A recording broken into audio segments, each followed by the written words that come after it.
Hour 22, friends. Yeah. All right. I'm pleased to introduce our next speaker. Lucy Rinehart is the current interim dean of the College of Liberal Arts and Social Sciences here at DePaul, and she holds a doctorate in English and comparative literature from Columbia University. Her research interests and publications include early American theater and the history of literary reading practice. Lucy is also an associate professor of English at DePaul and has been the chair of the English department as well as its director of undergraduate studies. During her several years as associate dean, Lucy developed the amazing TEACH program that allows students to graduate with a dual bachelor's and master's degree, along with teaching certification from the College of Education in only 5 years.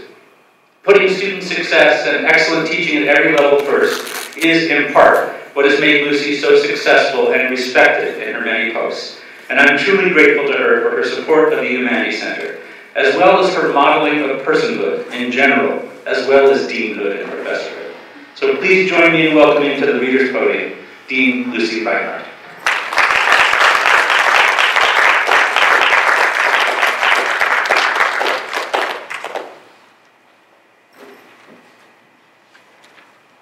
Wow, that's a bright light. I am so honored to be part of this, Hour 22, and impressed you're still standing there, Peter. So I'm going to read John, which is the third story, or as much of it as Peter lets me get to, of the collection in Persuasion Nation.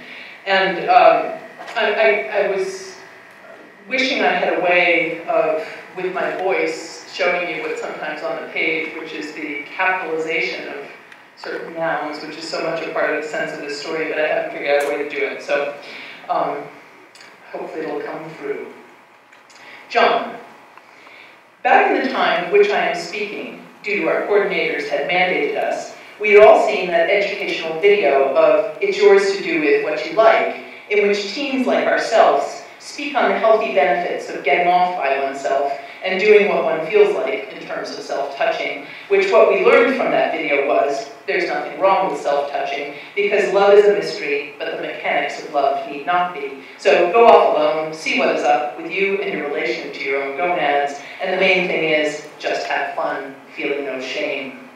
And then nightfall would fall, and our facility would fill with the sounds of quiet, fast breathing from inside our privacy tarps as we all experimented per the techniques taught us in It's Yours to Do With What You Like. And what do you suspect? You had better make sure that the little gap between the main wall and the wall that slides out to make the gender areas is like really, really small, which, guess what? It wasn't. That is all what I'm saying. Also all what I'm saying. Who could blame Josh for not noting that little gap and squeezing through it snake-like in just his old Navy boxers that Old Navy gave us to wear for gratis? Plus, who could blame Ruthie for leaving her Velcro knowingly unvelcroed? Which soon all the rest of us heard them doing what the rest of us so badly wanted to be doing, only we, being more mindful of the rules than them, just laid there doing the self stuff from the video, listening to Ruth and Josh doing it, really doing it for real, which, believe me, even that was pretty fun. And when Josh came back next morning so happy he was crying, that was a further blow to our morality, because what did our coordinators not catch him on the supposedly nighttime monitors? In all of our hearts was the thought of, okay, we thought you said no boy and girl stuff, and yet here's Josh with his Old Navy boxers in his hand and a hickey on his waist, and none of you guys is even saying boo. Because I, for one, wanted to do right. I did not want to sneak through that gap. I wanted to wed someone when old enough, I will soon tell who, and relocate to the appropriate facility in terms of demographics, namely young married, such as Scranton, Pennsylvania, or Mobile, Alabama, and then along comes Josh doing Ruthie within parody, and no one is punished, and soon the miracle of birth results, and all our coordinators, even Mr. Delacorte, are bringing baby Amber stuffed animals. At which point, every cell or chromosome or whatever it was in my gonads that had been holding their breath was suddenly like, dude, slide through that gap no matter how bad it hurts. Squat outside Carolyn's privacy tarp whispering, Carolyn, it's me, please, unvelcro your privacy opening. Then came the final straw that broke the back of me saying no to my gonads, which was I dreamed I was that black dude on MTV's Hot and Spicy Christmas, around like location indicator 34412 if you want to check it out. And Carolyn was the oiled up white chick, and we were trying to earn the island vacation by mining through the 10 hot and nasty positions before the end of We Three Kings, only then, sadly, during her on top, thumb in mouth, her elf cap fell off, and as the loser buzzer sounded, she bent low to me saying, "Oh, John, I wish we did not have to do this for fake in front of hundreds of kids on spring break doing the wave, but instead could do it for real, just each other in private." And then she kissed me with a kiss I can only describe as melting. So, imagine that it's you. You're a healthy young dude who's been self-practicing all these months, and you wake up with that dream of a hot chick giving you a melting kiss, and that same hot chick is lying or laying just on the other side of this sliding wall, and meanwhile, in the very next privacy tarp is that sleeping dude Josh, who a few weeks before, a baby was born to the girl he had recently did it with, and nothing bad happened except Mr. Slippen sometimes let them sleep in. What would you do? Well, you would do what I did. You would slip through, and when Carolyn unvelcroed that Velcro wearing her blue guest kimono, whispering, "Oh my God, I thought you'd never ask," that would be the most romantic thing you had ever underwent. And though I had many times seen L134321 for honeygrams, where the stream of milk and the stream of honey enjoined to make that river of sweet-tasting goodness, I did not know that, upon making love, one person may become like the milk, and the other like the honey, and soon they cannot even remember who started out the milk and who the honey. They just become one fluid like this honey-milk combo. Well, that's what happened to us. Which is why soon I had to go to Mr. Slippen, hat in hand, and say, "Sir, baby Amber will be having a little playmate if that's okay with you," to which he just rolled his eyes and crushed the plastic cup in his hand and threw it at my chest, saying, "What are we running in here, Randy, a freaking play school?" Then he said, "Well, Christ, what am I supposed to do, lose two valuable team members because of this silliness? All right, how soon will baby Amber be out of that crib, or do I have to order your kid a whole new one?" Which I was so happy, because soon I would be a father and would not even lose my job. A few days later, like how it was with Ruthie and Josh, Mr. Delacorte's brother, the minister, came in and married us, and afterward barbecue beef was catered, and we danced at our window while outside pink and purple balloons were released, and all the other kids were like, "Rock on, you guys, have a nice baby and all." It was the best day of our lives thus far, for sure.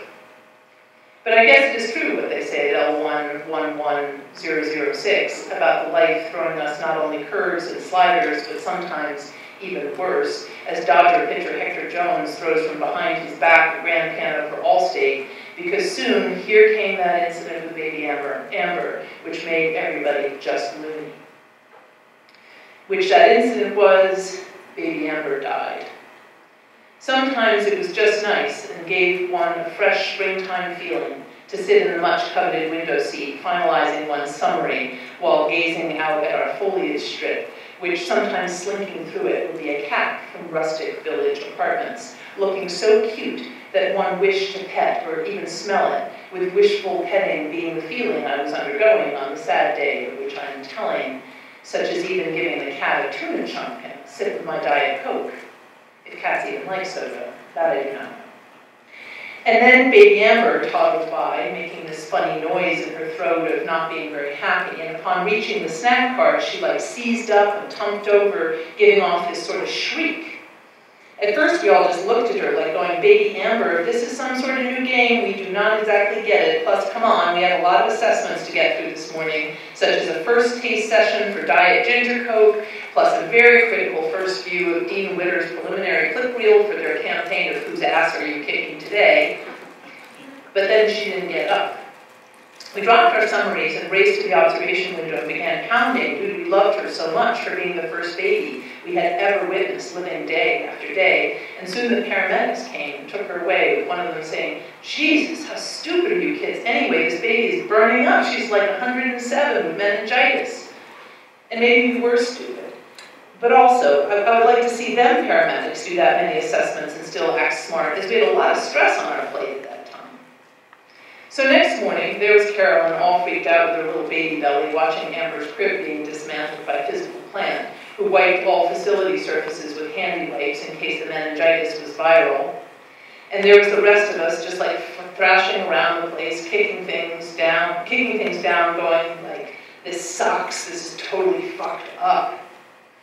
Looking back, I commend Mr. Slippen for what he did next, which was he said, Christ, folks, all our hearts are broken. It is not just yours. Do you or do you not think I have observed this baby from the time she was born? Do you or do you not think that I too feel like kicking things down while shouting, this sucks, this is totally fucked up?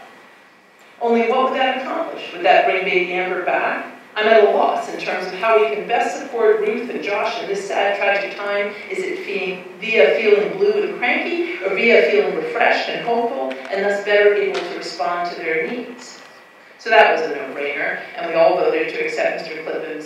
Slippen's facility morale initiative, and soon we were getting our Orabon twice a day instead of once. Plus, it seemed like better stuff.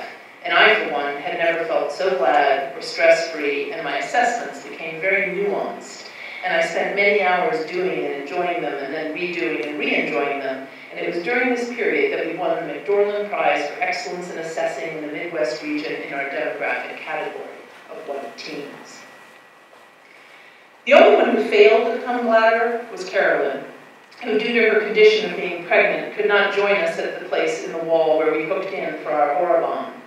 And now, whenever the rest of us hooked in, she would come over and say such negative things as, wake up and smell the coffee. You feel bad because a baby died. How about honoring that by continuing to feel bad, which is only natural because a goddamn baby died, you guys. At night, in our shared double privacy tarp in conference room 11, which our coordinators had gave us so we would feel more married, I would be like, honey, look, your attitude only sucks because you can't hook in. Once baby comes, all will be fine. You'll be able to hook in again, all right? But she always blew me off. Like she would say she was thinking of never hooking in again, and why was I always pushing her to hook in, and she just didn't know who to trust anymore. And one night when the baby kicked, she said to her abdomen, don't worry, Angel, Mommy's gonna get you out. Which my feeling was, out? Hello? My feeling was, hold on. I like what I've achieved. And when I thought of descending out to somewhere with no hope of meeting luminaries such as actress Lily Farrell-Baresh or Mark Millay, chairperson of thatschool.com, descending out to, say, some lumberyard, like at L177656 for Midol, merely piling lumber as cars rushed past, cars with no luminaries inside, only plain, regular people who didn't know me from Adam, who upon seeing me saw just some mere guy stacking lumber, having such humdrum thoughts as thinking, hey, I wonder what's for lunch. I got a cold, flat feeling in my gut, because I did not want to undergo it. Plus, furthermore, and I said this to Carolyn, what will it be like for us when all has been taken from us? Of what will we speak of? I do not want to only speak of my love in grunts. If I wish to compare my love to a love I have previous knowledge of, I do not want to stand there in the wind casting about for my metaphor.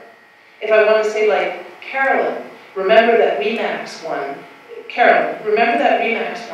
whereas the redhead kid falls asleep holding that teddy bear rescued from the trash, the bear comes alive and winks, and the announcer goes, home is the place where you find yourself suddenly no longer longing for home, L134451. If I want to say to Carolyn, L134451, check it out, that's how I feel about you, well then I want to say it.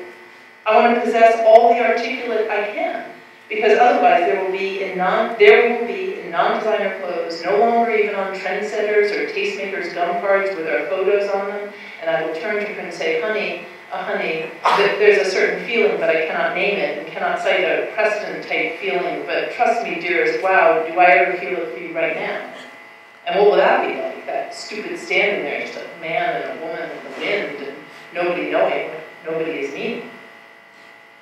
Just then the baby kicked my hand, which at that time was on Carolyn's stomach, and Carolyn was like, you're either with me or against me, which was so funny because she was proving my point, because you're either with me or against me is what Lysol bottle at L112009 says to the scrubbing sponge as they approach the grease stain together, which is making them a threatening fist while wearing a sort of Mexican bandolero.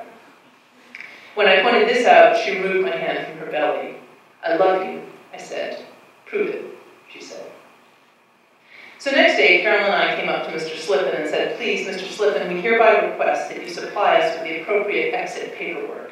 To which Mr. Slippen said, guys, folks, tell me this is a joke by you.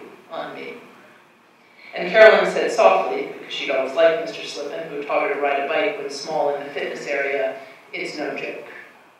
And Slippen said, "Holy smokes, you guys are possessed of the fruits of the labors of hundreds of thousands of talented, passionate men and women, some of whom are now gone from us. They pour forth these visions in the prime of their lives, reacting spontaneously to the beauty and energy of the world around them, which is why these stories and images are such an unforgettable testimony to who we are as a nation. And you have it all within you. I can only imagine how thrilling that must be. And now, to give it all up? For what? Carolyn, for what?" And Carolyn said, "Mr. Slippen, I did not see you raising your babies in such a confined environment." And Slippen said, "Carolyn, that is so, but also please note that neither I nor my kids have ever been on Trendsetters and Tastemakers gum cards. And believe me, I have heard a few earfuls vis-a-vis that, as in, Dad, you could have got us in, but no.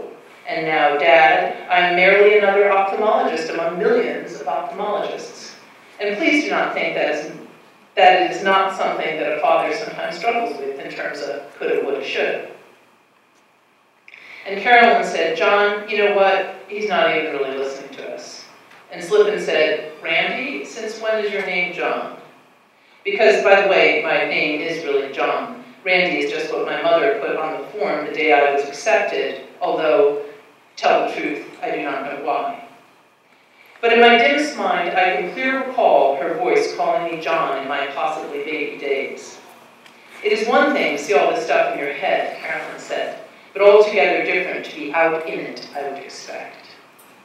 And I could see that she was softening into a light daughter role, as if wanting him to tell her what to do, and up came L127493, Prudential Life, where, with Dad stoked in the hospital bed, daughter asks should she marry the guy who, though poor, has a good heart, and we see the guy working with inner-city kids via spray painting a swing set, and Dad says, "Sweetie, the heart must lead you." And then later, here is Dad, all better, in a tux, and daughter hugging the poor but good dude while sneaking a wink at Dad, who raises his glass and points at the groom's shoe, where there's a little smudge of swing set paint.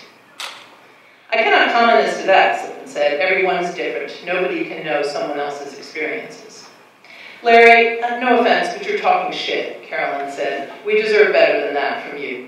And Slippen looked to be softening, and I remembered when he would sneak all of us kids in donuts we did not even need to assess, but could simply eat with joy, with jelly on our face, before returning to our focused, purposeful play with toys we would assess, by coloring in on a sheet of paper either a smiling duck if the toy was fun, or a scowling duck if the toy bit.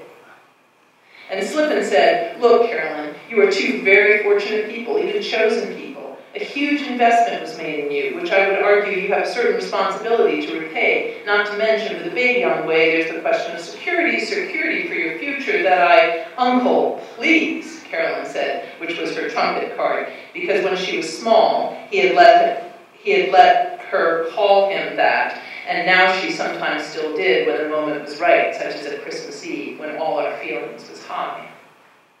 "Jesus," Slippen said, "look, you two can do what you want, clearly. I cannot stop you kids, but golly, I wish I could. All that is required is the required pre-exit visit to the Learner Center, which, as you know, you must take before I can give you the necessary exit paperwork. When would you like to take or make that visit?" "Now," Carolyn said. "Gosh, Carolyn, when did you become such a pistol?" Mr. Slippen said, and called for the minivan. The Learner Center, even when reached via blackened window minivan, is a trip that will really blow one's mind due to all the new sights and sounds one experiences, such as carpet on the floor is different from carpet on facility floor, such as smoke smell from the minivan ashtrays, whereas we are a no-smoking facility, not to mention, wow, when we were led in blindfolded for our own protection, so many new smells shot forth from those like sidewalk blooms, and whatever that Carolyn and I were literally bumping into each other like swooning. Instead, they took our blindfolds off, and yes, it looked and smelled exactly like our facility, and like every facility across the land via the Persuasion system. Except in other facilities across the land, a lady in blue scrubs does not come up to you with crossed eyes sloshing around a cup of lemonade saying in this drunk voice like a A barn is more than a barn. It is a memory of a time when you were cared for by a national chain of caregivers who bring you the best of life with a selfless evening in Monterey when the stars are low. You could be thankful to your Amarino company broker. And then she burst into tears and held her lemonade so crooked it was like spilling on the foosball table. I had no idea what location indicator or indicators she was even at.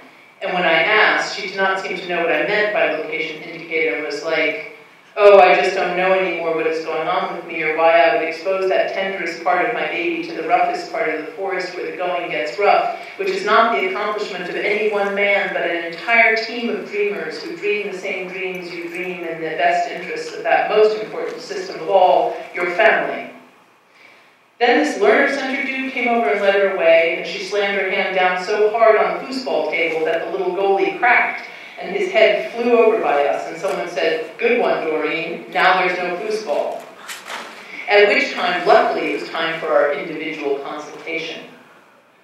Who we got was this mid-ager from Akron, Ohio, who, when I asked my first question off my question card they gave us, which was, what is it like in terms of pain? He said, there is no pain except once I poked myself in my hole with a coffee stirrer, and Jesus, that smarted, but otherwise you can't really even feel it.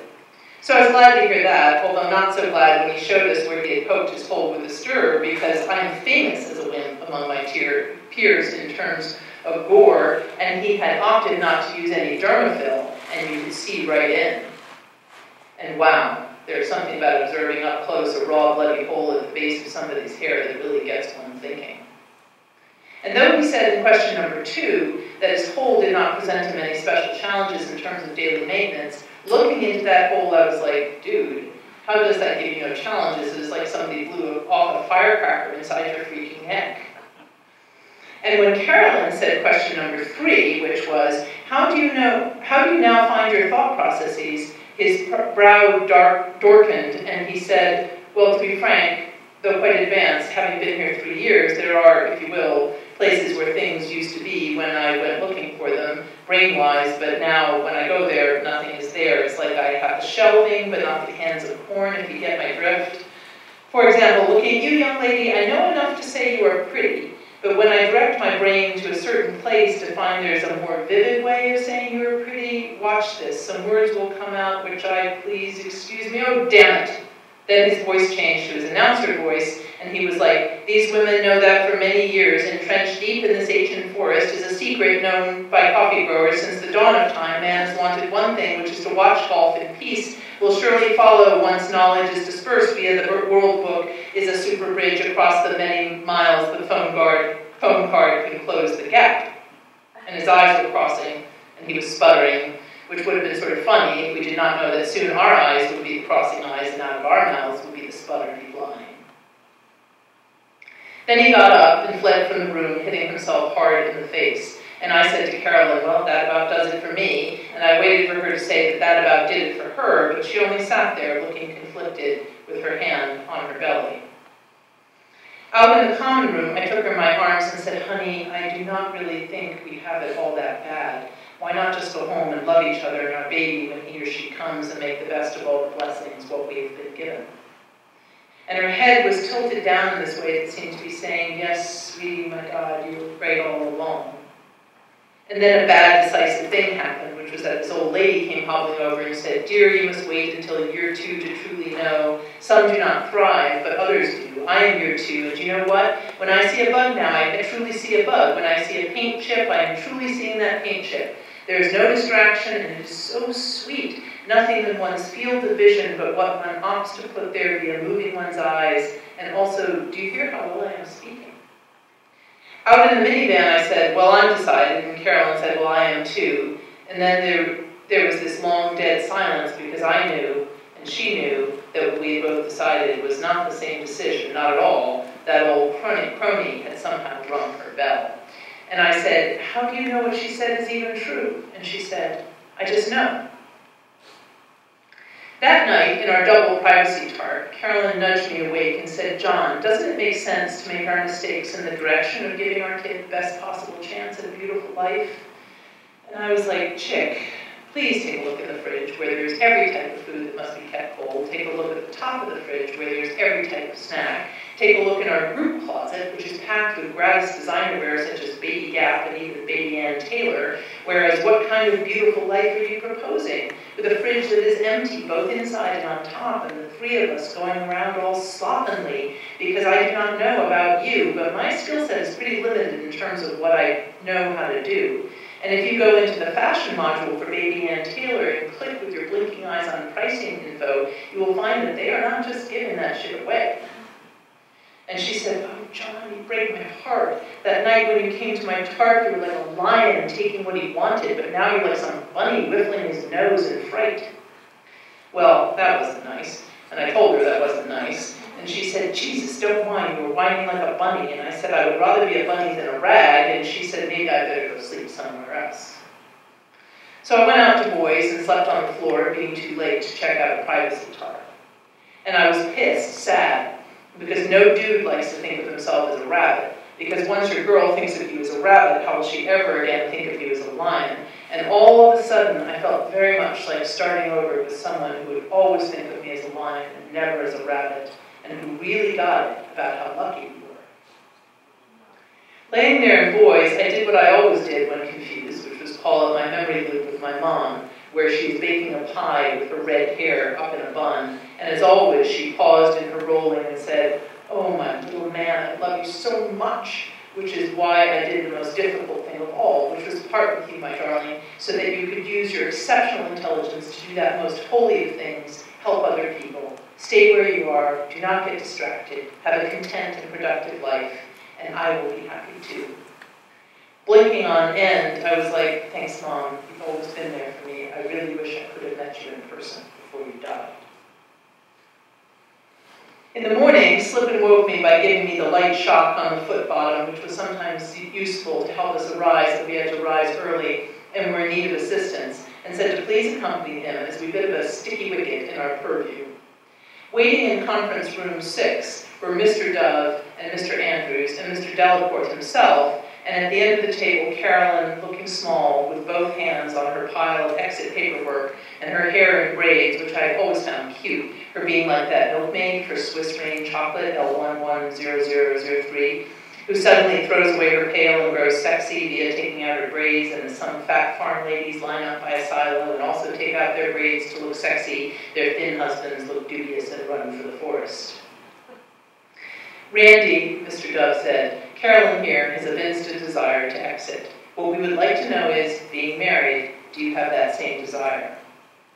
And I looked at Carolyn like, you were jumping to some conclusion because of one little fight, when it was you who called me the rabbit first, which is the only reason I called you Rag.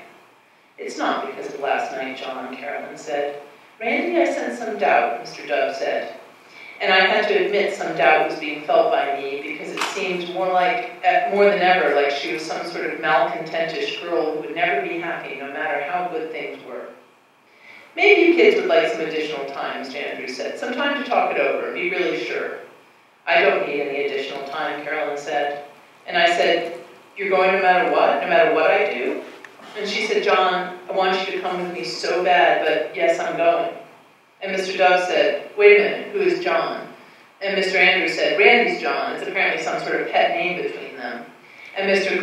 Slippin said to us, look guys, I've been married for nearly 30 years, and it's been my experience that when in doubt, take a breath. Err on the side of being together. Maybe, Carolyn, the thing to do is, your paperwork is complete, we'll hold on to it, and maybe Randy is a concession to Carolyn, you can complete your paperwork, and we'll hold on to it for you. And when you both decide the time is right, all you have to do is say the word, and I'm going today, Carolyn said, as soon as possible. And Mr. Dove looked at me and said, John, Randy, whoever, are you prepared to go today? And I said no, because what is her rush, I was feeling? Why is she looking so frantic, with furrowed, anxious brow, like that claymation chicken at L198473, who says the sky is falling, and turns out it is only a Dodge Ram Charger which crushes her from on high and one arm of hers, or wing sticks out with a sign that says March Madness Days.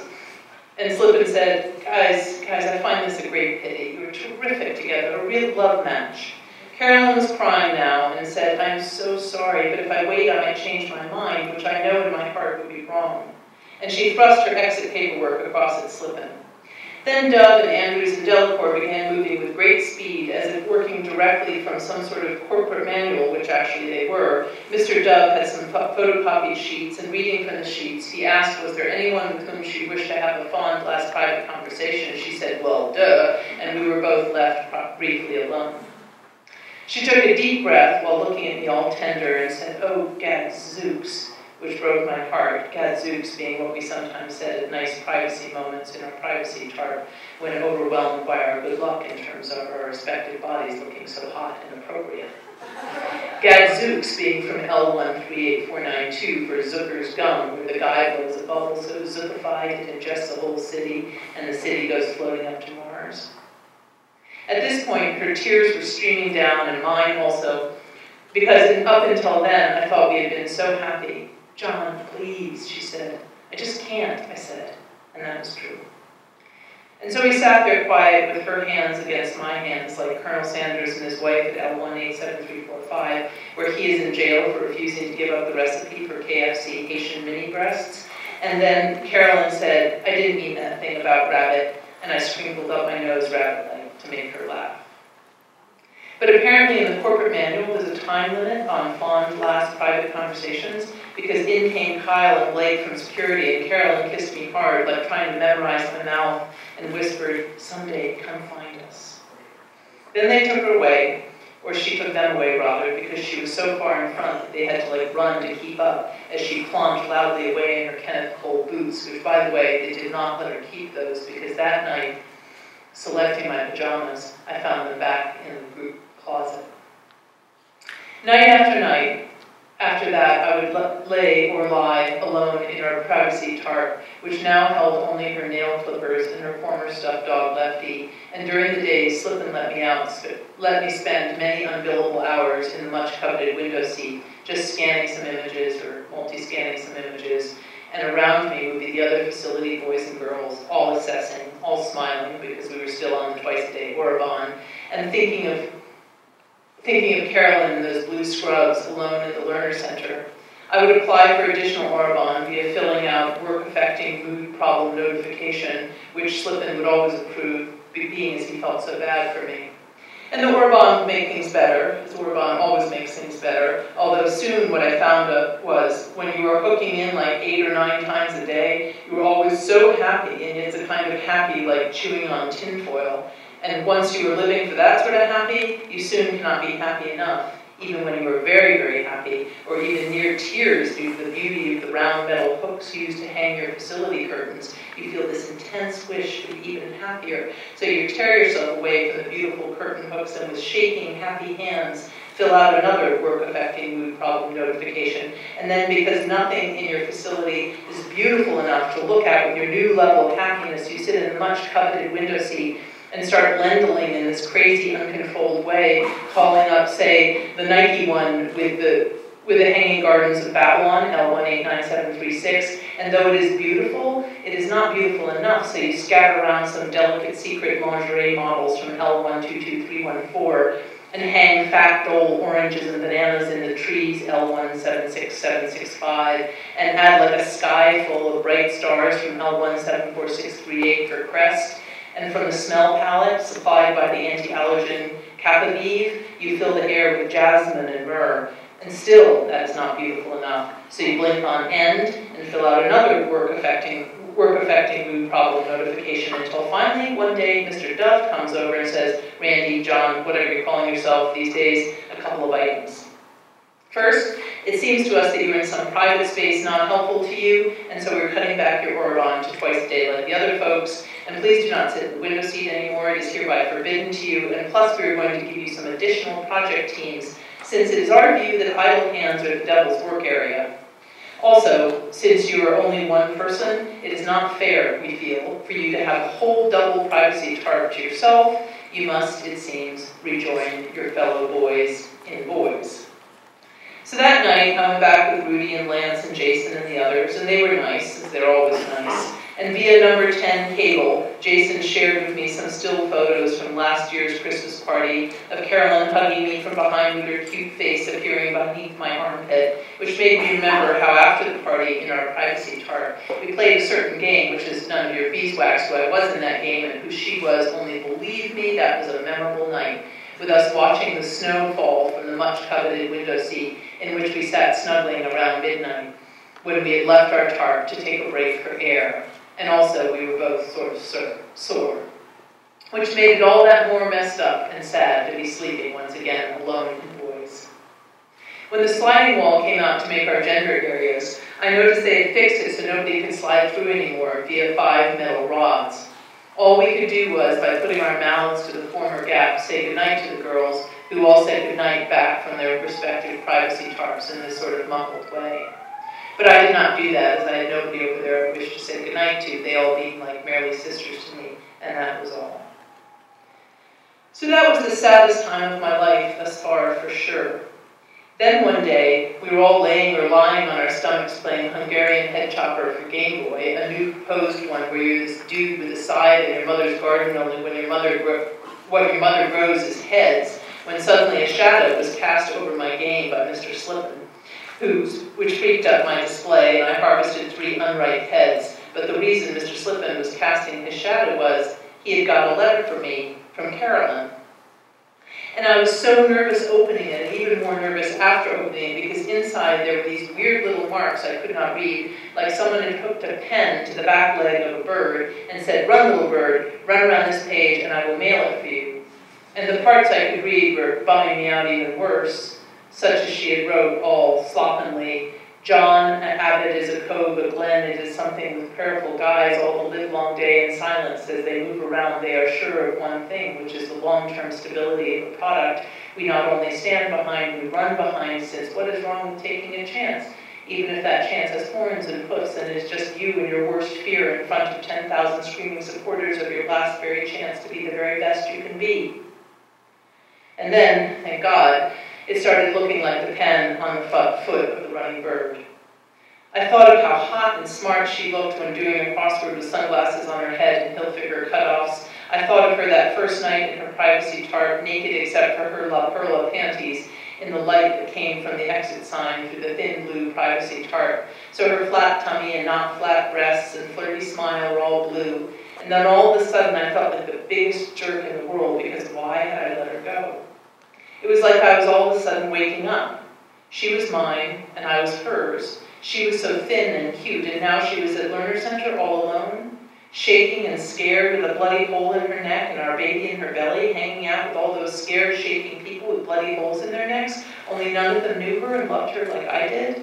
I had done such a dumb shit thing to her, all the time thinking it was sound reasoning, because isn't that how it is with our heads? When we are in them, it always makes sense, but then later, when you look back, we sometimes are like, I'm acting like a total dumbass. Then Brad came up and was like, "Dude, time to hook in." And I was like, "Please, Brad, do not bother me with that shit this time." And I went to get Slippen, only he was at lunch, so I went to get Dub, and I said, "Sir, I hereby request my appropriate excerpt paperwork." And he said, "Randy, please, you're scaring me. Don't act rash. Have a look out the window." I had a look, and tell the truth, it did not look good, such as the rustic village apartments out of which every morning these bummed-out-looking guys in the plainest non-designer clothes ever would trudge out and get in their junky cars. And was someone joyfully kissing them goodbye, like saying, "When you come home tonight, you'll get a big treat," which is me? Nope, the person who should have been kissing them with joy was yelling or yelling while smoking, and when the dudes came home, they would sit on their stoops with heads in hands as if all day long at work someone had been pounding them with clubs on their heads saying they were jerks. Then Mr. Dove said, Randy, why should a talented young person like yourself wish to surrender his influence in the world and become just another lowing cattle in the crowd? Don't you know how much people out there look up to you and depend on you?" And that was true, because sometimes kids from Rustic Village would come over and stand in our lava rocks with our trendsetters and tastemakers gum cards upheld, pressing them to our window. And when we would wave to them or strike the pose we were posing on our gum cards, they would race back all happy to their crappy apartments, probably to tell their moms they had seen the real, actual us, which was probably like the high point of their weeks. But still, when I thought of those bird-like markings of Carolyn's letter, I don't know, something just popped. I felt I was at a distinct tilt, and I blurted out, no, please, just bring me the freaking paperwork. I am requesting, and I thought when I requested, you had to do it. And Dove said sadly, we do, Randy, when you request, we have to do it. Dove called the other coordinators over and said, Larry, your little pal here has just requested his paperwork, and Slippin said, I'll be damned. What a waste, Delacour said. That is one super kid. One of our best, Andrews said. Which was true, with me 5 times winning the Cooperative Spirit Award, and once even the Denny O'Malley Prize, Denny O'Malley being the secessor in Chicago, Illinois, struck down at age 10, who died with a smile on his face of leukemia. Say what you will, it takes courage, Slippin said, going after one's wife and all. Yes and no, Delacour said. If you, Larry, fall off a roof, does it help me to go tumbling after you? But I'm not your wife, Slippin said. Pregnant wife. Wife or no, pregnant or no, Delacour said. What we have here are 2 folks not feeling so good in terms of that pavement rushing up. No one is helped. 2 are crushed. In effect, 3 are crushed. Baby makes 3, Andrew said. Baby does make 3, said Delacour. Almost anything is possible, Slippin said. You know, the 2 of them together, the 3 of them, maybe they could make a go of it. Larry, whose side are you on? Dove said. I'm on all sides, Slippin said. You see this thing from various perspectives, Andrew said. Anyway, this is academic, Delacour said. He has requested his paperwork, and we must provide it. His poor mother, Dove said. The sacrifices she made, and now this. Oh, please, Slippin said. His mother. Larry, sorry, did you say something, Dove said? Which mother did he get, Slippin said. Larry, please go to that taste and rate in conference room 6, Delacour said. See how they're doing with those cheese wands. Which mother did we give him, Slippin said. The redhead baking the pie, the wand in the garden? Larry, honestly, Dove said. Are you freaking out? The brunette at prayer, Slippin said. Who, putting down her prayer book, says, as they all say, stay where you are, do not get distracted, have a content and productive life, and I will be happy too. Larry's been working too hard, Andrew said. Plus taking prescription pills not prescribed to him, Delacour said. I've just had it with all this, Slippin said, and stomped off to the observation room. Ha! That Larry, Dove said. He did not even know your mom, Randy. Only we did, Andrew said. Very nice lady, Delacour said. Makes terrific pies. Made terrific pies, Dove said. And I was like, do you guys think I'm that stupid? I know something is up, because how did Slippin know my mom's exact words said to me on my private memory loop? Then there was this long silence. Then Delacour said, Randy, when you were a child, you thought as a child. Do you know that one? And I did know that one, it being L188643 for Trojan ribbed. Well, you were not a child anymore, he said. You were a man in the middle of making a huge mistake. We had hoped it would not come to this, Dove said. Please accompany us to the facility cinema, Delacour said. Which that was a room off dining with a big screen plasma TV and Pottery Barn leather couch and a deluxe Orville Redenbacher porn magician. Up on the big screen came this old-fashioned looking film of a plain young girl with stringy hair smoking a cigarette in a house that looked pretty bad. And this guy unseen on the video said, okay, tell us precisely why in your own words. And the girl said, oh, I don't know, due to my relation with the dad, I got less than great baby interest. Okay, said the unseen voice, and money is not part? Well, yeah, sure, I can always use money, she said. But it's not the prime reason, the voice said. It being required that it not be the prime reason, but rather the prime reason might be, for example, your desire for a better life for your child? Okay, she said.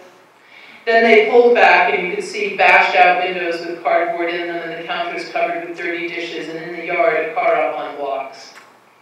And you have no objections to the terms and conditions, the voice said, which you have read in their entirety? It's all fine, the girl said. Have you read it, the voice said. I read in it. She said, okay, I read it cover to freaking cover. And the name change you have no objection to, the voice said. Okay, she said, although why Randy? And the no visit clause you also have no objection to, the voice said. Fine, she said, and took a big drag. Then Dove tapped on the wall twice, and the movie paused. Do you know who that lady is, Randy? He said. No, I said. Do you know that lady's your mom? He said. No, I said. Well, that lady's your mom, Randy, he said. We're sorry you had to learn it in this manner. And I was like, very funny, that's not my mom. My mom is pretty with red hair and a bun. Randy, we admit it, of course said, we gave some of you stylized mothers in your memory loops for your own good. not wanting you to feel bad about who your real mothers were. But in this time of crisis, we must give you the straight skinny. That is your real mother, Randy. That is your real former house. That is where you would have been raised had your mother not answered our ad all those years ago. That is who you are. So much in us is hardwired. You cannot fight fate without some significant help from an intervening entity, such as us, such as our resources, which you have poured into you in good faith all these years. You are a prince. We have made you a prince. Please do not descend back into the muck. Please reconsider this, Randy, Dove said. Sleep on it. Will you, Delacour said, will you at least think about it? Tell the truth, that thing with my mom freaked me out. It was like my foundation had fallen away, like at L1833743 for Advil, when the guy's foundation of his house falls away and he thumps his head on the floor of hell and thus needs an Advil, which the devil has some but won't give him any. So I said I would think about it.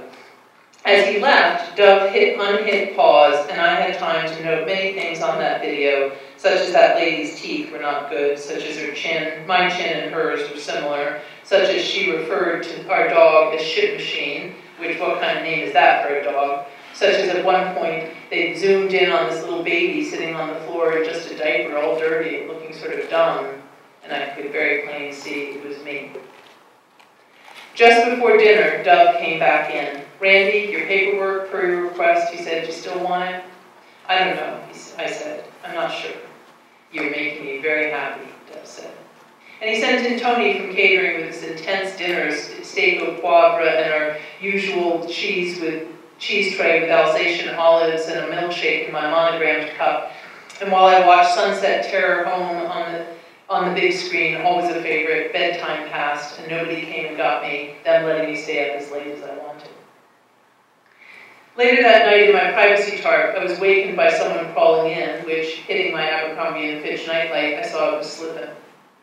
Randy, I'm sorry for my part in all of this, he whispered. I just want to say you're a great kid and always have been since day one, and in truth, I at times have felt you were more of a son than my own personal sons, and likewise with Carolyn, who was the daughter I never had. Well, I did not know what to say to that, being so personal and all, plus he was like laying or lying practically right on top of me, and I could smell wine on his breath. We'd always learned in religion that if something is making you uncomfortable, you should just say it, so I just said it. I said, sir, this is making me uncomfortable. You know what is making me uncomfortable, he said? You farting around here while poor Carolyn sits in the learner center all alone, big as a house, scared to death. Randy, one only has one heart, and when that heart is breaking via thinking of what is in store for poor Carolyn, one can hardly be blamed for stepping in. Can one? Can one? Randy, do you trust me?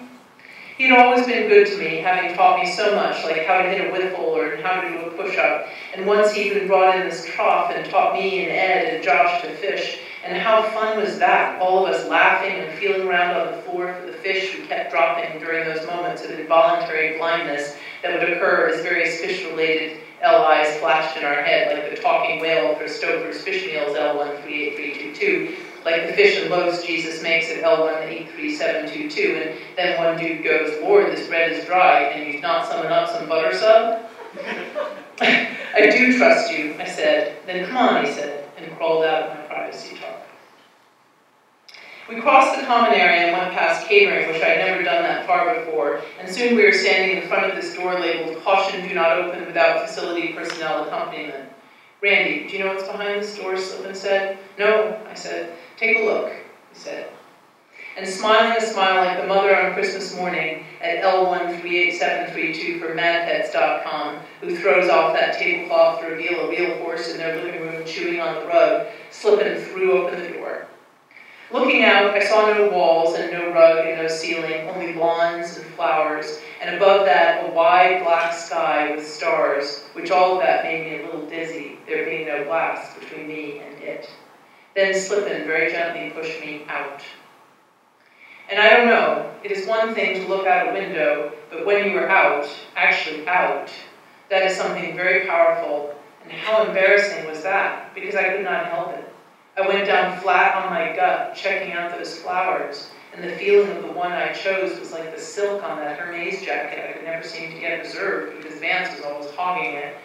Except the flower was even better, it being very smooth and built in like layers. With the outside layer being yellow, and inside that a white thing like a bell, and inside the white bell thing were 15, I counted, smaller bell-like red things. And inside each red thing was an even smaller orange tube dingly thing combo. Which I was like, dude, who thought this shit up? And though I know very well from religion it was God, still I had never thought so high of God as I did just then, seeing the kind of stuff he could do when he put his or her mind to it. Also amazing was, lying there on my gut, I was able to observe very slowly some grass on a blade basis. And what I found was, each blade is its total own blade. They are not all exact copies, as I'd always thought when looking at the rustic village apartments lawn from that much-coveted window seat. No, each blade had a special design of up and down lines on it, plus some blades are wider than others, and some are yellow, with some even having little holes that I guess have been put there via bugs chewing them. By now, as you know, I am sometimes a kidder, with humor always ranked by my peers as one of my principal positives on my yearly evaluation. But being totally serious, if I live 1 million years, I will never forget all the beautiful things I saw and experienced in that kick-ass outside yard.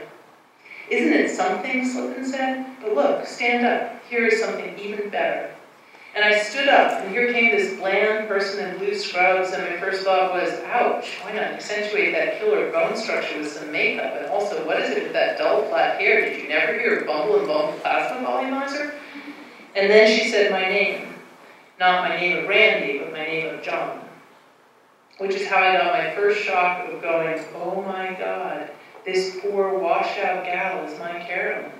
And wow, was her belly even bigger. Then she touched my face very tender and she said, the suspense of waiting is over, and this year's Taurus far exceeds expectations already high in this humble farming community. And I was like, Carolyn? And she was like, the beauty of a reunion by the sea of this mother and son will soon again be parted, and all one can say is amen and open another bag of chips, which by spreading on the thin cream on the face strips away the harsh effect of the destructive years. Then she hugged me, which is when I saw the gaping hole in her neck where her Garga disc had formerly been. But to tell you the truth, even with a derma-filled neck hole and not a makeup and huge baby belly, still she looked so pretty, like someone had put a light inside her and switched it on. But I guess it is true what they say at L123005. Life is full of ironic surprises, where that lady in a bikini puts on sunscreen and then there's a nuclear war and she She takes a sip of her drink, only she has been like burned to a crisp. All that time out, not one L1 had come up, as if my mind was stymied or holding its breath. But now, all of a sudden, here come all these L1s of flowers, due to I had seen those real-life flowers, such as big talking daisies for Polaroid, L110119, such as that kid who drops a jar of applesauce that his anal mom totally melts when he hands her a sunflower, L122365, such as the big word Pfizer, that as you pan closer is made of roses, L188753, such as L173486, where as you fly over wildflowers to an accurate legend on a cliff, the announcer goes, everyone is entitled to their own individual promised land. And I blinked on pause, but it did not pause, and blinked on end, but it did not end. Then came up LIs of grass, due to I had seen that lawn, such as an old guy sprinkling grass seed while repetitively checking out his neighbor girl who was sunbathing.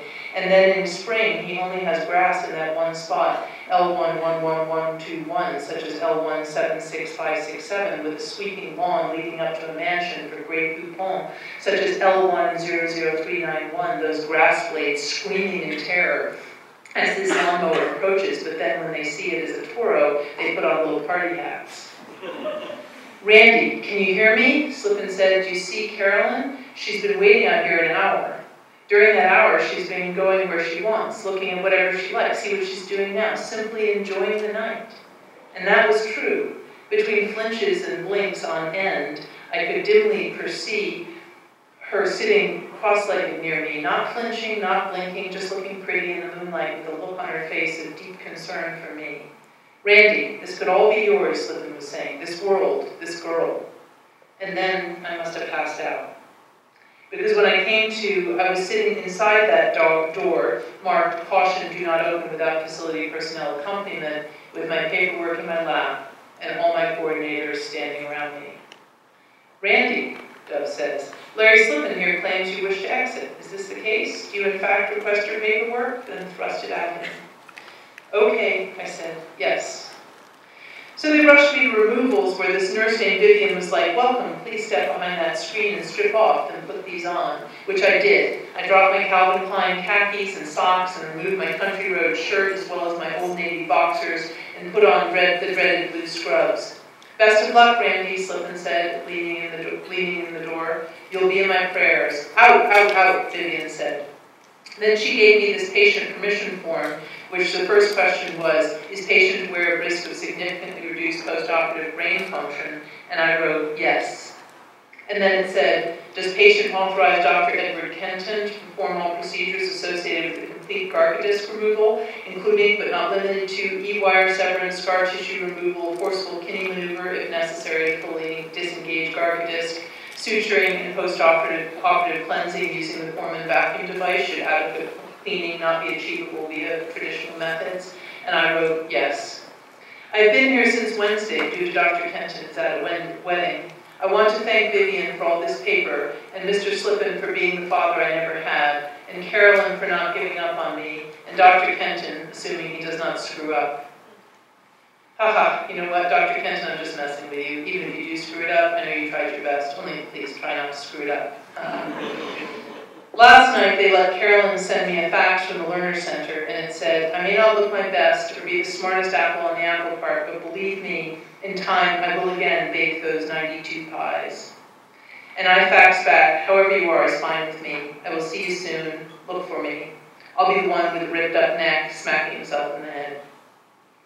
No matter what, she faxed, at least we'll now have a life, that life dreamed of by so many, living in freedom with all joys and all fears. Let it begin, I say, the balloon of our excitement, which will go up, up, up to that land, which is the land of true living. We will not be denied.